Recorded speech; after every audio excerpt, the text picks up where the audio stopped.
IIT JEE 2026 का paper इस date को हुआ है। आज मैं इस सेकंड पेपर पे डिस्कस करूंगा कि किस टाइप के क्वेश्चंस इसमें आए हैं, क्या-क्या कॉन्सेप्ट इसके अंदर लगते हैं और सबसे पहले बच्चों को ये एक्यूरेसी रहती है कि इसमें किस टाइप के कॉन्सेप्ट इसमें लगते हैं, क्योंकि दुनिया का सबसे टफ एग्जाम है, सेकंड नंबर पे ही आता है।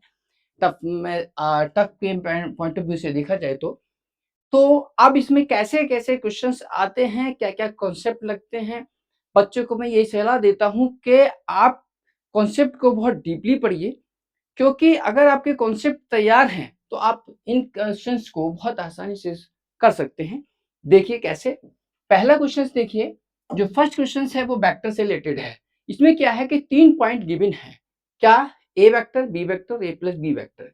तो यदि अगर मैं इसका एक हल्का-सा ग्राफ अगर बनाऊँ, तो मान लीजिए ये पी वेक्टर है और इसकी पोजीशन वेक्टर दे दी इसने ए वेक्टर। दूसरा कोई पॉइंट मैंने क्यों ले लिया? इसकी पोजीशन वेक्टर दे दी इसने बी वेक्टर और एक पॉइंट इसने आर दिया है, दिस इज द आर। तो इस पॉइंट की जो पोजीशन वेक्टर दे दी है वो ए प्लस बी वेक्टर दे दी है। तो 3 पॉइंट्स हैं, 3 की पोजीशन वेक्टर गिवन है। पूछा क्या फाइनली उसने, और जो दूसरी कंडीशन क्या दी है कि ये कंडीशन एक ये दी है, एक कंडीशन ये दी है और एक कंडीशन इसने ये दी है। तो A vector is perpendicular to A minus B vector. तो 3 कंडीशन से आपको 3 इक्वेशन निकालनी है, फिर वहां से ए की और बी की वैल्यू निकालनी है, उनका मैग्नीट्यूड निकालना है। फिर फाइनली उसने पूछा क्या है कि area of the triangle OPR. तो ओपीआर का एरिया पूछा है, इसका एरिया पूछा है ये वाला। तो ये एरिया हम तभी निकाल सकते हैं यदि अगर आपको ए वेक्टर का मोड और बी वेक्टर का मोड पता है। तो हम सबसे पहले क्या करेंगे, ये जो कंडीशंस आपके पास गिवन है इसका होल स्क्वायर करिए। कैसे करेंगे भाई? कि ए वेक्टर के मोड का whole square plus B vector के मोड का होल स्क्वायर और प्लस का 2a vector dot B vector equal to कितना हो गया भाई? यहाँ से होल स्क्वायर करेंगे तो 21। This is the equation first. दूसरी जो कंडीशन दी हुई है इसका भी होल स्क्वायर कर दीजिएगा। तो ए वेक्टर के मोड का होल स्क्वायर प्लस का बी वेक्टर के मोड का होल स्क्वायर माइनस का 2a vector dot B vector equal to, आप होल स्क्वायर करेंगे तो 9 आया। This is the equation second. अब इन दोनों इक्वेशन से हम क्या निकालेंगे, देखिए कि दोनों को अगर हम एक बार ऐड कर देते हैं तो एक बार ऐड करने पे क्या मिलेगा भाई? 2 ब्रैकेट ए वेक्टर के मोड का होल स्क्वायर और बी वेक्टर के मोड का होल स्क्वायर इक्वल टू कितना हो गया? यहाँ से ये बनेगा आपका 30 और यहां से बनेगा ए वेक्टर के मोड का होल स्क्वायर और बी वेक्टर के मोड का whole square equal to 15। This is equation third. ये इक्वेशन थर्ड बन गया। हम सिंपल कॉन्सेप्ट पे लेके चलेंगे, आप ध्यान से देखिएगा। यदि अगर मैं इसमें से इसको माइनस करता हूं, तो यदि अगर मैं इसमें से इसको माइनस करता हूं फर्स्ट में से सेकंड को, तो ये बनेगा आपका 4 ए वेक्टर डॉट बी वेक्टर। इसमें से इसको माइनस किया तो 12 आया, तो A vector dot B vector की वैल्यू आपके पास आ गई 3। ये क्वेश्चन आपके पास आ गई 4। जो हमारे पास में तीसरी कंडीशन गिवन थी कि A vector perpendicular to A minus B, तो इसका मतलब क्या हुआ कि A vector dot A vector minus B vector equal to 0 हुआ। क्योंकि जब दो परपेंडिकुलर होते हैं तो इनका जो डॉट होता है वो 0 होता है कि A vector dot B vector equal to A का मोड इनटू बी का mod into cos theta, cos 90 बन जाता है, तो ये 0 बना। तो यहां से अगर मैं इसको मल्टीप्लाई करूं तो ये बनेगा ए के मोड का होल स्क्वायर और equal to A vector dot B vector. अब हमारे पास में A vector dot B vector की वैल्यू 3 दी है, तो इसको मैंने 3 के इक्वल रख दिया। इसका मतलब हमारे पास में ए के मोड का होल स्क्वायर निकल के आ गया। और यदि अगर मैं ए के मोड का होल स्क्वायर यहां पुट कर देता हूं, तो बी के मोड का होल स्क्वायर की जो वैल्यू निकल के आएगी, बी के मोड का होल स्क्वायर इक्वल टू आ गया निकल के 12। ए के मोड का होल स्क्वायर की वैल्यू 3 यहाँ रखने के बाद में बी के वेक्टर के मोड का होल स्क्वायर की वैल्यू 3 निकल के आएगी। तो फाइनली हमारे पास में ए वेक्टर की मैग्नीट्यूड निकल गया, बी वेक्टर का मैग्नीट्यूड निकल गया। अब उसके बाद हमें चाहिए क्या भी? अब उसके बाद देखिए क्या चाहिए हमें, जो निकालना है A vector cross B vector, यानी कि इस एरिया का जो ट्रायंगल निकालना है। तो ट्रायंगल का जो एरिया है ओ ओ पी आर, तो इसका जो एरिया निकलेगा वो 1/2 A vector cross A plus B. अब आगे देखिएगा,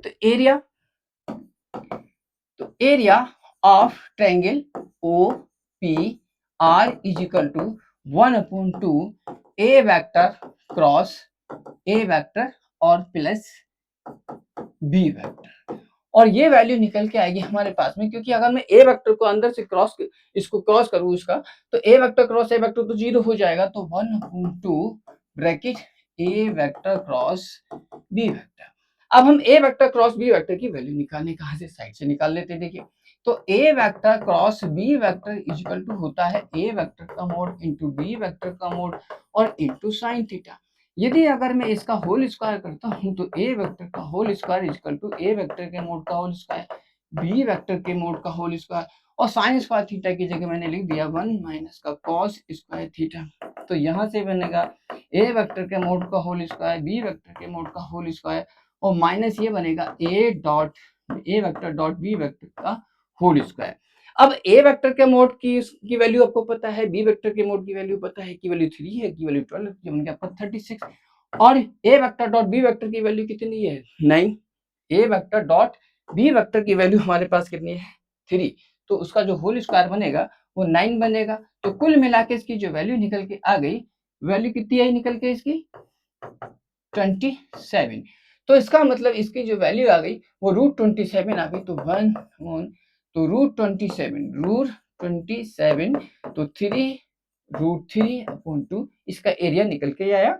अब देखते हैं कौन सा ऑप्शन सही है, 3√3/2 इसका सी ऑप्शन सही हुआ। बहुत सिंपल और आसान क्वेश्चन था।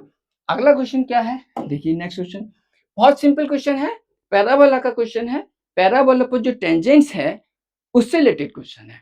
तो पहली बात यह है कि किसी भी कर्व पर अगर हमें टेंजेंट की इक्वेशन निकालनी होती है उसके किसी एक पॉइंट पर, तो हम डिफरेंशिएट करके निकालते हैं। तो ये तो बहुत सिंपल कॉन्सेप्ट है और बच्चे 12th में भी इसको पढ़ते हैं। उसने कहा कि टी एक टेंजेंट है, पैराबोला आपका इस पर, और किस पॉइंट पर, इस पॉइंट पर। एक दूसरी टेंजेंट है जो कि एल है, किस पॉइंट पर है, x1/1 पे, इसी पैराबोला पर। दूसरा ये बात तो कही है कि जो टेंजेंट टी है और एल है वो आपस में परपेंडिकुलर कट करते हैं। तो यदि अगर मैं एक हल्का सा इसका ग्राफ बनाऊं तो ग्राफ इसका ये बनता है, देखिएगा, तो y square equal to 4ax, तो ये बनेगा आपका यहाँ से 4,0 बना, a की वैल्यू यहाँ से 4 आ जाएगी। तो y square equal to 4ax से कंपेयर करेंगे तो a इक्वल टू 4 आया। तो फोकस तो इसका निकल के आ गया हमारे पास 4,0। अब क्या है कि 16,32 पर एक पॉइंट है, तो 16,32 मैंने यहाँ ले लिया, तो 64,32 ये पॉइंट लिया। इस पॉइंट पर एक टेंजेंट ड्रॉ कर लीजिएगा, ये टेंजेंट मैंने ड्रॉ करी। तो अब है क्या, ये जो टेंजेंट है ये कहा है कि ये टेंजेंट टी है, तो ये जो टेंजेंट है ये टी है, तो मैं इस टेंजेंट का स्लोप निकालूंगा। दूसरी एक बात और कही है कि इसमें जो दूसरा पॉइंट है आपके पास, ये वाला जो टेंजेंट है इस पॉइंट पर, यानी कि दिस पॉइंट x1/1, और ये जो टेंजेंट है इस टेंजेंट को किससे शो किया गया है, एल से शो किया गया है। यानी कि x1/1 पर जो टेंजेंट है दिस इज एल, और 64,32 पर जो टेंजेंट है दिस इज टी। ये दोनों आपस में 90 डिग्री पर कट करते हैं। अब सिंपल सी बात कि इस टेंजेंट का स्लोप अगर मैं m लेट कर लूं और इस टेंजेंट का स्लोप अगर मैं m2 लेट कर लूं, तो दोनों परपेंडिकुलर कट करते हैं, तो m1 डॉट m2 की वैल्यू कितनी होती है, -1 होती है। तो मैं क्या करूंगा, पहले इस पॉइंट पर इस लाइन का स्लोप निकालूं, तो dy/dx means 2y dy/dx equal to कितना हो जाएगा, 16। तो dy/dx, तो dy/dx इक्वल टू 8/y, और यहां से हम पॉइंट पर निकालते जाए तो dy/dx अगर हम पॉइंट पर निकालें तो 64,32, तो 8,32 से अंदर रखेंगे तो 32, तो यहां से निकल के आ गया m1, और ये वैल्यू निकल के आ गई 1/4। इसका मतलब इसका जो स्लोप निकल के आया, यहाँ पे जो स्लोप निकल के आया ये 1/4, तो इसका स्लोप निकल के आ गया 1/4। अब मैं इसका स्लोप निकालूंगा तो डिफरेंशिएट तो ये वाला काम आ जाएगा, तो dy/dx at the point x1/1 अब कितना है, 8/y1, this is the m2। तो ये m2 यानी कि इस वाली लाइन का जो स्लोप आया वो ये निकल के आया। कंडीशन क्या है कि दोनों परपेंडिकुलर है, तो then m1 dot m2 equal to -1। तो भाई m1 कितना है, 1/4 इंटू कितना है, 8/y, y1 equal to minus का 1, इसको कट कर दीजिए तो y1 की जो वैल्यू आ गई वो माइनस का 2 निकल के आ गई, y1 की वैल्यू माइनस से 2 आई। इसका मतलब ये हुआ कि ये पॉइंट अगर मैं इस पॉइंट को P लेट कर लूँ, ये वाला जो पॉइंट है, तो P पॉइंट जो निकल के आया, ये वाला जो पॉइंट निकल के आया, ये क्या निकल के आया भाई? ये आए आपके पास x1 की जो वैल्यू आई निकल के हमारे पास कितनी आई थी? ये वैल्यू निकल के आई थी हमारे पास, y1 की वैल्यू है, y1 की वैल्यू तो निकल गई, लेकिन हमें x1 की वैल्यू निकालनी है। चूंकि x1 y1 लाई करता है पैराबोला पर, तो y1 square is equal to 16x1। चूंकि x1 y1 इसी पैराबोला पर लाई करता है, तो y1 square is equal to 16 into x1। y1 की वैल्यू कितनी हुई यहाँ से 4 is equal to 16 into x1, तो x1 की जो वैल्यू आएगी वो यहाँ से 1/4 आ गई। तो इसका मतलब ये होगा कि जो P के जो पॉइंट निकल के आ गए वो 1/4 माइनस 2 निकल के आ गए। तो हमारे पास में P के पॉइंट निकल के आ गए, S के पॉइंट पता है। अब तो ये बहुत ही सिंपल क्वेश्चन बन गया। तो PS हम दोनों पॉइंटों के बीच की डिस्टेंस निकालना चाहते हैं, तो 4 माइनस 1/4 का होल स्क्वायर प्लस माइनस 2 का होल स्क्वायर यानी 4 हो गया। तो ये बन गया आपका 4 चौक 16, 15 15 225, 2 5 9 64 और प्लस 4। तो अगर हम इसे कैलकुलेट करें तो कैलकुलेट करने के बाद ऊपर 17 आ जाएगा, नीचे 4 हो जाएगा। तो ये इसका आंसर है, यानी कि सी इसका आंसर हुआ। बहुत सिंपल क्वेश्चन है, बेसिक कॉन्सेप्ट इसके अंदर लगा है। अगला क्वेश्चन क्या है नेक्स्ट देखिएगा। अब ये डिफरेंशियल इक्वेशन का क्वेश्चन है, डिफरेंशियल इक्वेशन सॉल्व करने हैं। अब आपको डिफरेंशियल इक्वेशन सही से आनी चाहिए, बेसिक कॉन्सेप्ट है। क्या है कि यदि अगर कोई डिफरेंशियल इक्वेशन सॉल्व करनी होती है तो सबसे पहला जो कॉन्सेप्ट होता है, पहली एक्सरसाइज का जो कॉन्सेप्ट है वो क्या है कि x फंक्शन dx के साथ, y फंक्शन dy के साथ एंड देन इंटीग्रेशन। इसमें भी हम वही लॉजिक बनाएंगे, देखिए कैसे, क्या इसमें क्या है वे देखें कि वही। अब इसको थोड़ा सा कैलकुलेट करते हैं। देखिए क्या है कि dy over D X equal to, ऊपर से कोई चीज अगर कॉमन आ रही है तो उसको कॉमन ले लीजिएगा। क्या कि y का क्यूब ब्रैकेट में यहाँ से क्या बनेगा e की पावर 5x, e की पावर 5x प्लस 1। नीचे से भी कुछ कॉमन आ रहा था, e की पावर s कॉमन आ रहा था, e की पावर s कॉमन ले लेते हैं। तो यहाँ से क्या बचेगा 1 प्लस y की पावर 4, ये आया। अब मैं y फंक्शन को dy के साथ रखूंगा, तो ये पूरा जो फंक्शन है वो इधर ले जाऊंगा, तो 1 प्लस y की पावर 4 अपॉन y का क्यूब, और ये पूरा का पूरा dy इज इक्वल टू, ये पूरा x का फंक्शन इधर आ जाएगा, यानी कि e की पावर 5x अपॉन e की power x plus 1 upon e की पावर x, और यहाँ से हो गया dx। उसके बाद इंटीग्रेशन कर दीजिए, बहुत सिंपल। तो बहुत सिंपल क्वेश्चन बन गया। अब उसके बाद क्या है कि भाई इसका इंटीग्रेशन करेंगे तो यहाँ से इसके अपॉन ये करेंगे तो y की पावर माइनस का 3, और प्लस का यहाँ से इसके अपॉन ये करेंगे तो ये y बन गया, और ये बन गया आपका dy, ये बना। और इज इक्वल टू यहाँ से क्या बनेगा देखिए, e की पावर 4x बन जाएगा, तो e की पावर 4x ये बनेगा e की पावर 4x प्लस e की पावर माइनस का x, और उसके बाद में इसका इंटीग्रेशन dx होगा। अब उसके बाद क्या करेंगे, इसका इंटीग्रेशन अलग करेंगे, उसका अलग इंटीग्रेशन करेंगे। तो इसका इंटीग्रेशन कितना आ जाएगा भाई, इसका इंटीग्रेशन आएगा y की पावर -3, तो माइनस का 3 upon 2।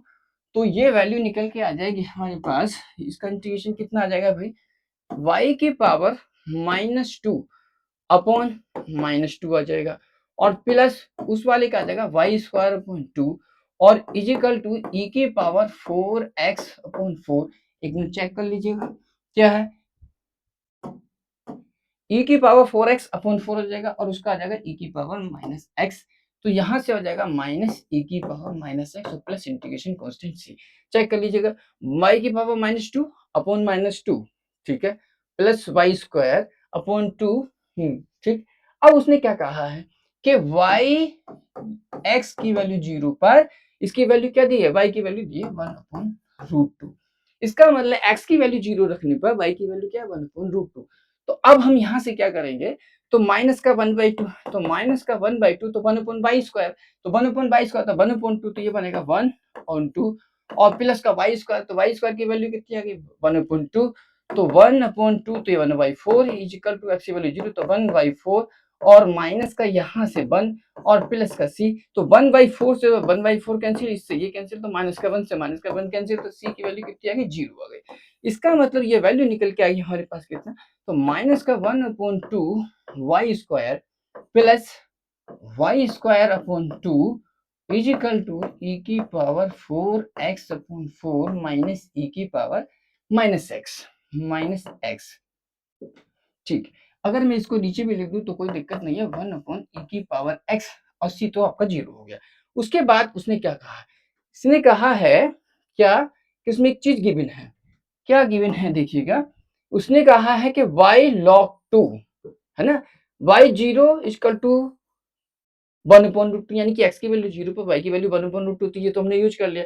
Then the value of y x की वैल्यू log 2, अगर मैं x की वैल्यू log 2 रखता हूं इसके अंदर, तो x की वैल्यू log 2 रखने पर क्या बनेगा देखिए, तो x की वैल्यू log 2 पहले तो 2 से मल्टीप्लाई कर लीजिएगा, थोड़ा सा कैलकुलेट हो जाएगा, तो ये बनेगा आपका यहाँ से y स्क्वायर माइनस का 1 upon Y square is equal to ये बनेगा e की power 4x upon 2 minus 2 upon e की पावर x। मैंने तो 2 से ऑन बोथ साइड मल्टीप्लाई कर लिया, तो वाई स्क्वायर ये बना। अब उसके बाद क्या करना है कि x के स्थान पर क्या रखना है, log 2, तो x के स्थान पर आप log 2 रखेंगे, तो वाई स्क्वायर माइनस का 1 अपॉन वाई स्क्वायर और इजिकल टू, तो e की पावर 4 log 2 और यहां से बचेगा आपका 2 और माइनस 2 अपॉन e की पावर x, यानी कि e की पावर log 2। अब यहां ध्यान देना है कि e की पावर जो log x की वैल्यू जो होती है वो x होती है, e की पावर log x की वैल्यू x होती है, तो यहां से e की पावर log, यहाँ पे ये 4 यहाँ बच जाएगा, तो ये बनेगा आपका वाई स्क्वायर माइनस का 1 upon Y square is equal to, इसकी वैल्यू क्या होगी 2 की पावर 4, तो 2 4 2 4 16, तो यानी कि 16 अपॉन 2 बनेगा, माइनस ये वैल्यू बनेगी आपकी e की पावर log 2 की वैल्यू 2 हो जाएगी। इसको याद रखिएगा कि e की पावर log x की वैल्यू x होती है। अब इसकी कैसे करनी है देखिए, यहाँ से 8 आ गया, ये से 1 आ गया, तो वाई स्क्वायर, तो वाई स्क्वायर से ऑन बोथ साइड मल्टीप्लाई करते हैं, तो यहाँ से कितना बनेगा y की पावर 4 माइनस 1 इजिकल टू, यहाँ से कितना बचेगा 7, तो 7 वाई स्क्वायर निकल के आ गया। उसके बाद यहाँ से जो वैल्यू निकल के आ गई, तो y की पावर 4 माइनस 7 वाई स्क्वायर और माइनस का 1 इजिकल टू 0, एक इक्वेशन हमारे पास ये निकल के आ गई। तो Y square minus 7 Y square minus 1, अगर मैं यहाँ से वाई की वैल्यू निकालता हूँ, तो वाई इज इक्वल टू निकल के आएगा माइनस का 7, यानी कि 7 plus minus under root B square minus 4ac, minus का B plus minus under root B square minus 4ac, यानी कि 53 आ जाएगा यहाँ से निकल के 53, और अपॉन यहाँ से आएगा 2।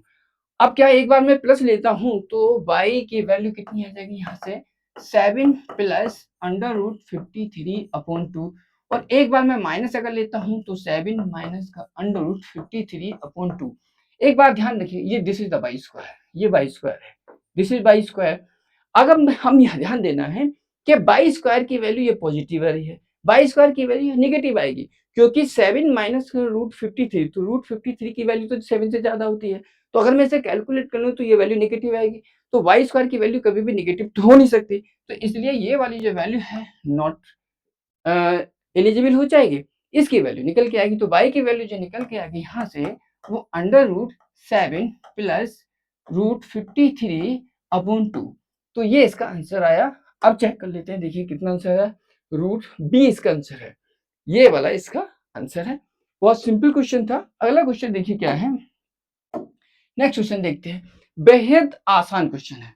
क्या है कि भाई इसको निकालने के लिए क्या है कि ये वाला जो फंक्शन है आपका 3x, तो इसको t लेट कर लीजिएगा। कैसे लेट करेंगे, लेट 3 की पावर x को मैंने t लेट कर लिया। अब बहुत आराम से सॉल्व करेंगे। देखिए 3 की पावर x को हमने t लेट किया, 3 की पावर x को t लेट करेंगे तो 3 की power x log 3 and dx is equal to बनेगा dt।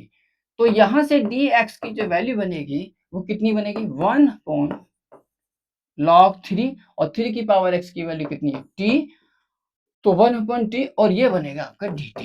अब उसके बाद हम इसकी लिमिट भी चेंज करेंगे।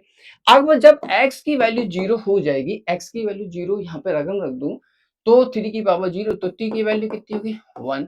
जब x की वैल्यू 2, x की वैल्यू यहाँ पे 2 रखूंगा तो t की वैल्यू कितनी हो जाएगी, यहाँ से 9 आया। तो इसका मतलब हमारे पास में जो लिमिट आई वो भी चेंज हो गई। तो कितनी आई 1 एंड 9। अब हम इसे कैलकुलेट करते हैं, देखिए कैसे। तो ये वैल्यू आ जाएगी यहाँ से 1, यहाँ आ जाएगी 9 और 1/3 की पावर x। तो 3 की पावर x की जगह मैंने क्या लिखा था t प्लस का 3 और इंटू dx की जगह हमारे पास में ये आ जाएगा। तो dx की जगह क्या है 1/log3। तो मैंने log3 को तो बाहर निकाल लिया और t और ये dt आ गया। ये क्वेश्चन आया। अब उसके बाद में क्या करना है, देखिए ध्यान से। इस टाइप के क्वेश्चंस बच्चे बहुत करते हैं 11th 12th में, 12th में बहुत करते हैं। इसमें क्या करते हैं कि जो फंक्शन नीचे है वही फंक्शन हम ऊपर बनाने की कोशिश करते हैं। फिर उसके बाद में मल्टीप्लाई करेंगे। मैंने क्या करा, इंटू 3 किया यहाँ पर और इंटू 3 यहाँ पे किया। तो इंटू 3 किया तो ऊपर क्या बनेगा, यहाँ से 3 बन जाएगा। तो दिस इज द 3। अब मैंने क्या किया, t यहाँ पे प्लस कर दिया 9, t प्लस किया और t माइनस किया। अब उसके बाद में न्यूमरेटर ब्रेक करेंगे। तो न्यूमरेटर ब्रेक करने के बाद में आपको क्या मिलेगा, 3 log 3 ब्रैकेट। न्यूमरेटर ब्रेक करेंगे तो यहाँ से बनेगा आपका 1 से लेके 9 तक t प्लस 3 अपॉन दिस करूंगा तो 1/t बन जाएगा। और माइनस का दिस अपॉन दिस करूंगा तो t से t कटेगा तो 1/t प्लस का 3 बनेगा। और उसके बाद यहाँ से ये पूरे का इंटीग्रेशन दिस आ गया। अब उसके बाद देखिए क्या है, 1/t का तो log t होता ही होता है। तो 1/3 और यहाँ से बनेगा, यहाँ से आपका log 3। अब जरा ध्यान से देखिए 1/t का कितना बन गया log t और माइनस, और इसका बनेगा हमका कितना log t plus 3, t plus 3। और लिमिट हमारे पास क्या चल रही है 1 से लेकर 9 तक, 1 से लेकर के 9 तक। अब उसके बाद क्या है कि 1/3 log 3 ब्रैकेट, पहले तो 9 रख दीजिएगा तो ये बनेगा आपके पास कितना का log 9 माइनस log, यहाँ से बन जाएगा 12। फिर उसके बाद हम रखेंगे माइनस का log 1 रखेंगे तो log 1 तो 0 हो जाएगा, माइनस माइनस प्लस हो जाएगा और ये बन जाएगा आपका 4। उसके बाद यहाँ क्या बना, तो 1/3, तो 1/3 log 3। अब इसे कैलकुलेट करेंगे तो कैलकुलेट करने के बाद में क्या बनेगा log 9 इंटू 4, तो 9 इंटू 4/12 ये आ जाएगा इसका। तो अब यहां से ये पूरा कट के 3 बनेगा और log 3, ये log 3 हुआ तो log 3 से log 3 कटा तो 1/3 इसका आंसर आया। अब इसमें चेक कर लीजिए कौन सा आंसर है, तो बी इसका आंसर आया 1/3। बहुत ही सिंपल क्वेश्चन है, बेसिक क्वेश्चन है जो कि बच्चे 12th में इसको अक्सर किया करते हैं। अगला क्वेश्चन क्या है, नेक्स्ट क्वेश्चन, ये अच्छा क्वेश्चन है, शानदार क्वेश्चन है। देखिए कैसे, हमारे पास में क्या गिवन है, f(x) की वैल्यू आपके पास ये गिवन है कि 10 टाइम्स तक डिफरेंशिएट करना है और x की पावर 2 माइनस 1 की होल पावर 10 अच्छा निकालना है इसको ये। अब इसको देखिए कैसे सॉल्व करते हैं। इसमें एक चीज का आपको याद रखना है क्या, कि भाई अगर हम निकालना चाहते हैं 10 टाइम्स तक डिफरेंशिएशन x की पावर n का, तो सबसे पहले आपको ये याद रखना है कि n factorial upon n minus 10 factorial into x की पावर n माइनस 10। ये फॉर्मूला बहुत इंपॉर्टेंट है, इसको याद रखिएगा कि x की पावर n का अगर हम 10 टाइम्स तक डिफरेंशिएट निकालना चाहते हैं तो n factorial upon n minus 10 का फैक्टोरियल और यही पावर इसकी x की पावर n माइनस 10 हो जाएगा। अब उसके बाद क्या है, हमारे पास में जो क्वेश्चन गिवन है x² माइनस 1 की होल पावर, ये जो गिवन है इसका हम एक्सपेंशन करेंगे। एक्सपेंशन कैसे करेंगे, अब ये देखिए 10 टाइम्स तक हमें डिफरेंशिएशन करना है तो x की पावर 10 तक इसको एक्सपेंड कीजिए, क्योंकि x की पावर 10 जो वैल्यू होगी वहां तक तो इसका डिफरेंशिएशन आसानी से हो जाएगा। उससे जो छोटी पावर, उससे छोटी जो पावर आएंगी वो सब वो कांस्टेंट हो जाएगी, वो वैल्यू 0 हो जाएगा।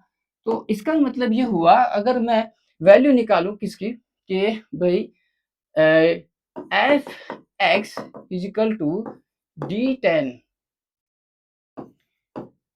अपॉन x की पावर 10 और वैल्यू अब फंक्शन हमारे पास क्या है एक्स स्क्वायर माइनस वन की होल पावर 10। तो इसका एक्सपेंशन खोलते हैं बाइनोमियल थ्योरम से। तो 10c0 एक्स स्क्वायर की पावर n माइनस जीरो, तो 10 आ जाएगा माइनस वन की power zero plus 10c1 x square की whole power n minus one तो 9 इंटू माइनस वन की power 1 plus 10c2 x square की whole power n minus two यानी कि 8 माइनस वन की पावर कितना हो जाएगा 2 और प्लस का 10c3 और एक्स स्क्वायर की होल पावर 10 माइनस थ्री तो यानी कि 7 और माइनस वन की पावर कितना हो गया 3। अच्छा फिर उसके बाद प्लस 10c4 एक्स स्क्वायर की होल पावर कितना हुआ 6 और माइनस वन की पावर 4 और प्लस 10c5 और ये बनेगा एक्स स्क्वायर की होल पावर 5 और माइनस वन की पावर 5 ये बना। इसके आगे की जो डिजिट है वो जीरो बन जाएगी क्योंकि कांस्टेंट तो यही आ गया एक्स की पावर 10 आया। तो एक्स की पावर 10 आया तो एक्स की पावर 10 का अगर 10 टाइम तक डिफरेंशिएट करेंगे तो ये कांस्टेंट टर्म्स बचेगी। तो उसके आगे की जितनी भी टर्म्स बचेगी तो वो तो सब जीरो हो जानी है। तो डॉट डॉट इसको लिख सकते हैं आगे। अब उसके बाद उसने पूछा क्या है, अब उसमें ये देखेंगे इसकी वैल्यू। तो अब सबसे पहली बात तो ये कि ये वैल्यू कितनी दे रही है, यहां से लेके यहां तक ये देखिएगा ये वैल्यू है एक्स की पावर 20। एक्स की पावर 20 हमारे पास जो क्वेश्चन है उस क्वेश्चन को थोड़ा सा ऑप्शन को चेक करते हैं। उसने कहा है कि पहले थर्ड क्वेश्चन देखिए, third option the degree of the polynomial of F x is 10। मैं पहले इस पर डिस्कस करूंगा। तो इस पर डिस्कस करेंगे तो देखिए कैसे क्या है कि भाई यहाँ जो वैल्यू है वो x की पावर 20 सबसे हाईएस्ट है। अगर मैं इसका 10 टाइम्स तक डिफरेंशिएट करूंगा तो पावर कितनी रह जाएगी 10 रह जाएगी। तो मैक्सिमम जो पावर होगी वो 10 होगी। तो इसलिए उसका मतलब ये हुआ ये पूरा जो fx है ये किस डिग्री का हुआ 10 डिग्री का हुआ। समझ में आ गया। तो x की पावर जो मैक्सिमम पावर है वो 20 है और मैं 10 टाइम्स तक डिफरेंशिएट करूंगा तो इसका मतलब ये है कि 10 पावर उसकी कम हो जाएगी। जैसे मान लीजिए अगर मैं x की पावर 5 है उसका एक बार डिफरेंशिएट करूं तो पावर 4 हो जाएगी, फिर दूसरी बार डिफरेंशिएट करूं तो पावर 3 हो जाएगी। तो 5 में से हम उस पावर को घटा देंगे जितनी बार हम डिफरेंशिएट कर रहे हैं। एक्स की पावर 5 है तो हम 4 बार डिफरेंशिएट किया है तो 5 माइनस 4 यानी कि पावर 1 बची जाएगी। इसी तरीके से एक्स की पावर 20 या 10 टाइम डिफरेंशिएट करेंगे तो 20 में से 10 गए तो 10 बचेगा। तो इसका मतलब ये वाला ऑप्शन सबसे पहली बात सही है। अब उसके बाद हमें निकालना है एक्स की पावर 8 का कोफिशिएंट, ये वाला चेक करना है। तो इसमें हम देखिए क्या करेंगे। अब x की पावर 8, x की पावर 8 का कोफिशिएंट, तो x की पावर 8 का कोफिशिएंट चेक करने के लिए मुझे x की पावर 18 पे जाना पड़ेगा। x की पावर 18 अगर होगा 10 टाइम तक मैं डिफरेंशिएट करूंगा तो 18 में से 10 गया तो 8 बचेगा। तो इसका मतलब 18 कौन सी टर्म्स है, 18 वाली जो टर्म्स है वो ये वाली टर्म्स है। तो 9 दूनी 18। तो यदि अगर मैं इसका डिफरेंशिएट करूं तो यहां से लेके यहां तक इसके x की पावर 8 इसका डिफरेंशिएट करूं तो कितना आ जाएगा देखिए 10c1। तो कोफिशिएंट ऑफ x की पावर 8, कोफिशिएंट ऑफ x की पावर 8 के बारे में कर रहे हैं हम। तो 10c1 अब x की पावर 18 तो x की पावर 18 का हम इस वाले कॉन्सेप्ट से करेंगे तो कितना आ जाएगा भाई 18 हुआ। तो 18 है तो 18 फैक्टोरियल अपॉन 18 माइनस 10 तो 18 माइनस 10 का फैक्टोरियल इंटू एक्स की पावर 18 माइनस 10 तो 18 माइनस 10 तो यहां से बचेगा 10c1 18 फैक्टोरियल और अपॉन नीचे आ जाएगा 8 फैक्टोरियल और x की पावर यहां से बनेगा आपका 8। तो x की पावर 8 का जो कोफिशिएंट हुआ वो ये बना, x की पावर 8 का कोफिशिएंट हुआ 10c1। अब इसको थोड़ा सा चेक करें कि है क्या वो कि कितना दिया है माइनस का 10 माइनस का 10 और एक चीज और देखिएगा पावर क्या है -1 तो यहाँ माइनस आएगा क्योंकि -1 की पावर माइनस आएगा तो यहाँ माइनस आएगा। अब इसमें ये चेक करना है कि क्वेश्चन ये हो गया तो 10c1 की जो वैल्यू होगी वो हमारे पास में कितनी होगी उसको चेक करना है। तो 10c1 की वैल्यू कितनी होगी तो tan C1 x की पावर 8 का जो कोफिशिएंट आया, तो वो x की पावर 8 का जो कोफिशिएंट हुआ माइनस का 10 factorial upon 1 factorial into 9 factorial और 18 फैक्टोरियल अपॉन 8 फैक्टोरियल। तो यहाँ से कितना आ जाएगा, यहाँ से माइनस का 10 इंटू 18 फैक्टोरियल अपॉन 8 फैक्टोरियल। तो ये जरा चेक करिए, ये है यानी है माइनस का 10 और ये वैल्यू आपके होगी माइनस का 10 और 18 अपॉन 8, यानी कि ये ऑप्शन भी इसका सही हुआ। माइनस का 10 18 अपॉन 8 फैक्टोरियल, तो माइनस का 10 18 अपॉन 8 फैक्टोरियल। दूसरा क्या है, अब उसमें ये देखना है नेक्स्ट जो है आपका वो क्या है कि भाई the constant of the polynomial fx is minus 10 factorial upon 5 factorial. तो जो कांस्टेंट वाला पार्ट है, तो वो कांस्टेंट वाला पार्ट देखिए क्या है, तो जो कांस्टेंट वाला पार्ट है वो ये है, ये वाला कांस्टेंट वाला पार्ट है। तो कांस्टेंट वाले पार्ट में क्या करना है आपको, tan c कांस्टेंट पार्ट, तो this is the constant part. तो tan c5 x की पावर 10 हो गया, तो x की पावर 10 यानी कि ये वैल्यू माइनस के आएगी, यहाँ से माइनस का आएगी, x की पावर 10 तो यहाँ से निकालेंगे तो 10 फैक्टोरियल हो जाएगा।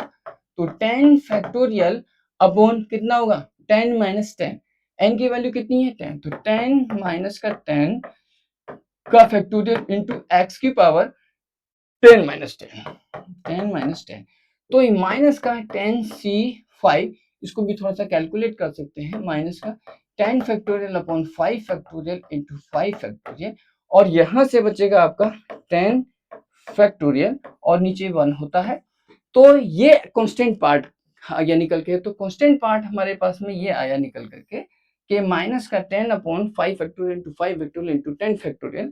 तो अब मैच करके देखिए अगर ये है या नहीं, तो ये नहीं है, तो इसका मतलब हो गया कि डी वाला जो पार्ट है वो इसका गलत है। अब उसके बाद में क्या है कि ये बी वाला ऑप्शन भी इसका सही हो सकता है, ये बहुत लेंथी है, इसको चेक करना पड़ेगा। अगला क्या है, नेक्स्ट क्वेश्चन देखिएगा क्या कि A B C are the positive integer in the arithmetic अच्छा a B c positive integers in arithmetic progression. सबसे पहली बात तो ये है कि ए बी सी जो है वो पॉजिटिव है और अरिथमेटिक प्रोग्रेशन में है, तो जब अरिथमेटिक प्रोग्रेशन में है तो 2b इजिकल टू बन गया आपका a प्लस सी, पहली बात। अच्छा उसके बाद such that A X square plus B X plus C is equal to 0, ये इक्वेशन हमारे पास गिवन है, हैज ओनली इंटीजर सॉल्यूशन, इसके इंटीजर सॉल्यूशन है। मैंने इसके इंटीजर सॉल्यूशन लेट कर लिया, वो इंटीजर सॉल्यूशन क्या है कि भाई लेट सॉल्यूशन, इंटीजर सॉल्यूशन मैंने लेट किया क्या कि n1 एंड n2 ये दोनों इंटीजर हैं।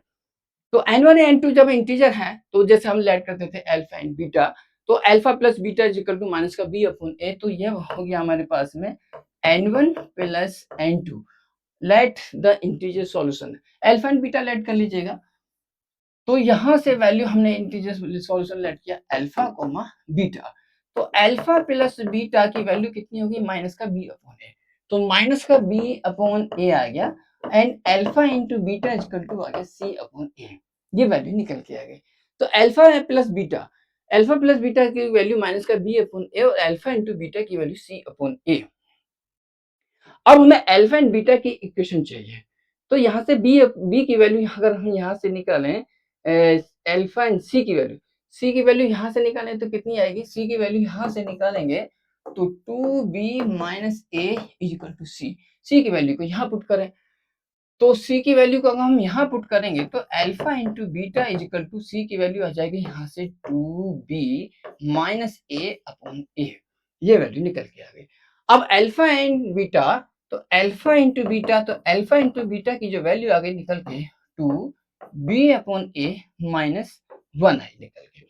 अब उसके बाद क्या है देखिए कैसे, अब b अपॉन ए की वैल्यू क्या है माइनस का ये, तो alpha into beta is equal to 2 bracket b upon ए, तो b अपॉन ए की वैल्यू है यहाँ से माइनस का माइनस बाहर निकाल लीजिएगा, यहाँ से -2 हो जाएगा और अल्फा प्लस बीटा हो जाएगा, अल्फा प्लस बीटा और माइनस का बाहर आ जाएगा। उसके बाद हम क्या करेंगे, इसको इस तरफ ले आए तो ये हो जाएगा आपका अल्फा बीटा और प्लस 2 अल्फा और प्लस 2 बीटा और प्लस का 1। ठीक ठीक, प्लस का 1, इसको इधर लाएंगे तो प्लस का 1 हो जाएगा और इक्वल टू 0 हो जाएगा। ये वैल्यू निकल के आ गई। अब होता क्या है कि अब थोड़ा सा यही थोड़ा सा सोचना है, यही थोड़ा सा टेक्निक लगानी है कि यदि अगर मैं इसमें से अल्फा कॉमन लेता हूं तो यहां से क्या बनेगा, बीटा प्लस 2 बनेगा। और यहां से मैं क्या बनाऊं, अब बीटा प्लस 2 मुझे बनाना है, बीटा प्लस 2 बनाना है तो मैं दोनों तरफ 3 ऐड कर देता हूं। तो दोनों तरफ मैं 3 ऐड करूंगा तो यहां हो जाएगा 4 और यहां हो जाएगा 3। ये तो क्यों मैंने ऐड किया, क्योंकि मुझे एक ब्रैकेट सेम बनानी है तो 2 कॉमन ले लूंगा यहां से, तो यहां से बनेगा बीटा प्लस 2 इक्वल टू 3। बस यही एक अप्रोच है, इंपॉर्टेंट अप्रोच है यहाँ पर, जो कि जेई एडवांस में यूज होती है। तो बीटा प्लस 2 एक ही आ गया निकल के, और alpha plus 2 is equal to this, ये आया निकल के। अब बीटा प्लस 2 अल्फा प्लस 2 की वैल्यू जो निकल के आई वो 3 निकल के आई। अल्फा प्लस 2 बीटा प्लस 2 की वैल्यू हमारे पास ये आई। अच्छा, अब आगे देखिएगा, तो alpha plus 2 and beta plus 2 की वैल्यू कितनी आ गई भाई, 3 आई। तो beta alpha plus 2 beta plus 2 की वैल्यू 3 आई। इसका मतलब ये हुआ कि ये दोनों फैक्टर क्या होंगे, ये और ये या तो 1 इंटू 3 होंगे, या माइनस का 1 हो या माइनस का 3 होंगे। तो इसका मतलब ये हुआ कि अल्फा प्लस 2 और alpha plus 2 and beta plus 2 जो होंगे वो दोनों क्या होंगे, या तो 1 एंड 3 होंगे, या फिर वो होंगे माइनस का 1 या माइनस का 3 होंगे। कि 1 इंटू 3 तभी 3 आएगा, माइनस का 1 और माइनस का 3 तभी ये 3 आएगा। तो हमने क्या किया कि दोनों का जो प्रोडक्ट है वो 3 है, तो दोनों का प्रोडक्ट 3 तभी पॉसिबल होगा, या 1 इंटू 3 माइनस का 1 और माइनस का 3, ये हुआ। अब मैंने क्या करा कि यदि अगर मैं alpha plus beta, alpha plus 2 और बीटा प्लस 2 को ये लेता हूं तो alpha plus 2 is equal to 1, तो अल्फा की वैल्यू तो माइनस का 1 आ गई, और beta plus 2 is equal to 3 लेता हूं तो बीटा की वैल्यू कितनी आ गई, यहाँ से 3 में से 2 गया 1, ये आया। अल्फा एंड बीटा की वैल्यू निकल के आ गई। उसके बाद यदि अगर मैंने ये लिया तो alpha plus 2 is equal to minus का 1, तो अल्फा की वैल्यू कितनी होगी, माइनस का 3, और beta plus 2 is equal to minus का 3, तो बीटा की जो वैल्यू हो गई वो माइनस का 5 है। अब इसमें से ये देखना है कि हमारे पास में कौन सा कंडीशन डराइव करती है। तो अब ये देखना है, पीछे देखिए क्या, कि अल्फा इंटू बीटा, तो alpha into beta, alpha into beta, alpha into beta की वैल्यू सी अपॉन ए। अब हमारे पास में अल्फा और बीटा की वैल्यू कितनी निकल के आ रही है, अल्फा इंटू बीटा की वैल्यू है माइनस का 1, अल्फा इंटू बीटा की वैल्यू माइनस का 1 है, तो अल्फा इंटू बीटा की वैल्यू सी अपॉन ए है, तो अल्फा इंटू बीटा की वैल्यू माइनस का 1 आ रही है। जबकि हमारे पास में ये गिवन है कि A B C are positive, ये पॉजिटिव है, ए बी सी की जो वैल्यू पॉजिटिव है, तो जब पॉजिटिव है सारे के सारे ए बी सी, इनको डिवाइड करें या मल्टीप्लाई करें तो पॉजिटिव आना चाहिए। अब सी अपॉन ए की वैल्यू माइनस का 1 आ रही है, तो इसका मतलब ये हुआ कि ये जो चीज है हमारे पास ये नॉट एलिजिबल। और ये अल्फा की वैल्यू माइनस का 3, एक ये आ गया, बीटा की वैल्यू माइनस का 5, ये वैल्यू इसके निकल के आ गई। तो दोनों वैल्यू निकल के आ गई हमारे पास में। अब उसमें करना क्या है, देखिए अल्फा की वैल्यू क्या, माइनस का 3, बीटा की वैल्यू माइनस का 2, तो alpha plus beta equal to minus का बी, तो माइनस का बी, अल्फा की value 3, alpha plus beta, alpha plus beta, तो alpha plus beta equal to minus का बी अपॉन ए, तो अल्फा प्लस बीटा यानी कि माइनस का 8 इज इक्वल टू माइनस का बी अपॉन ए, तो माइनस से माइनस कैंसिल, तो बी की वैल्यू होगी 8a। एक तो ये कंडीशन निकल के आ गई। दूसरी कंडीशन हमारे पास क्या है कि भाई अल्फा इंटू बीटा की वैल्यू सी अपॉन ए, तो अल्फा इंटू बीटा, तो alpha into beta equal to C upon A, alpha की वैल्यू कितनी है माइनस का 3, ये वैल्यू माइनस का 5, तो ये बनेगा माइनस का 3 माइनस का 5, तो ये बनेगा 15 इक्वल टू सी अपॉन ए, तो सी की वैल्यू कितनी आ गई भाई 15a, ये वैल्यू निकल के आ गई। अब उसके बाद हमारे पास में जो वैल्यू निकल के आई है, अब आगे देखते हैं ये क्या क्या हुई कि पहला जो ऑप्शन है वो c minus B is an integer multiple of a, बिल्कुल सही बात है, c माइनस बी जो है वो a का मल्टीपल है। चेक करते हैं c माइनस बी, अगर मैं c माइनस बी निकालता हूं तो 15 माइनस का 8a, तो 15a माइनस 8a यानी कि 7a जो कि a का मल्टीपल है। तो पहला ऑप्शन तो बिल्कुल इसका सही हुआ। Both roots of the equation ax का प्लस आर ऑड इंटीजर, तो ऑड इंटीजर है, ये बात भी सही है हमारे पास में, क्योंकि माइनस का 3 निकल के आया और माइनस का 5 आया है, तो ये वाला ऑप्शन भी इसका सही हुआ। तो c की वैल्यू 15, ab की वैल्यू 8 ही, और देखें c की वैल्यू 15, c की वैल्यू 15, अगर मैं c की वैल्यू 15 रखता हूं, c की वैल्यू 15 अगर यहां रखता हूं, तो c की जगह 15 रखिए, तो 15a, तो a की वैल्यू क्या हो गई, 1 आ गई। अब जब a की वैल्यू 1 आ गई तो b की वैल्यू कितनी होगी, 8, तो इसका मतलब ये वाला भी ऑप्शन मैच कर गया, तो ये वाला भी ऑप्शन मैच किया।